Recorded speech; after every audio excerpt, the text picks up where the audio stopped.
has surgery, they wake up slowly.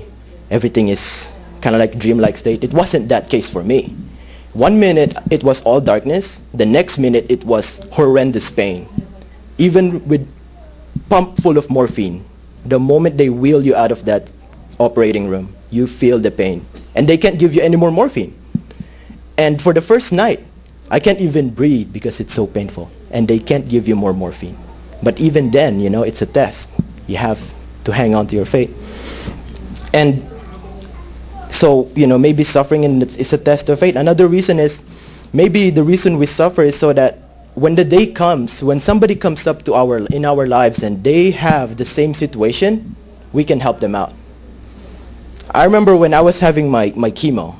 Chemo is not a good thing. It's very, very painful too, and it's not a good experience. I really do not wish anybody to undergo that experience. But one time, I was having chemo, and there was an old man, you know, because when you go do chemo, you go to a chemo room, and everybody sits down, and they install something under your chest, under the skin, and it's mainlined directly to your, I don't know, what do you call that, artery? You know, your vein. So it's mainlined directly to your vein. So when you get chemo, it goes directly to your vein, pumped directly into your body, entire body, right? So I was sitting there, I was feeling, you know, horrible. I can't even read my People magazine. And there was an old man sitting next to me, and he was laughing, right? And the nurse came up to him. The nurse was, you know, doing her stuff, and the nurse started crying. And the old man who was doing the chemo was like, "Why are you crying?" And he was like, "You know, because I have a brother, and I found out he has cancer too, and he has to go through chemo. And when I work, I see people suffering from cancer. When I go home, my own brother is suffering from cancer." And the old man said, you know,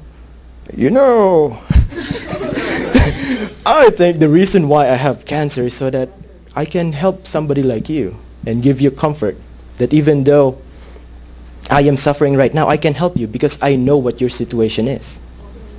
And, you know, maybe that's why. And that I suffered through that. So that when I have met people, you know, one of my friends came up to me and said, "Hey, my mom just got diagnosed with breast cancer."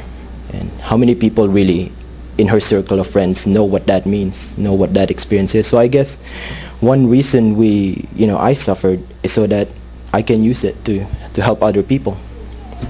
And so I guess my challenge to you guys, suffering is not limited to cancer.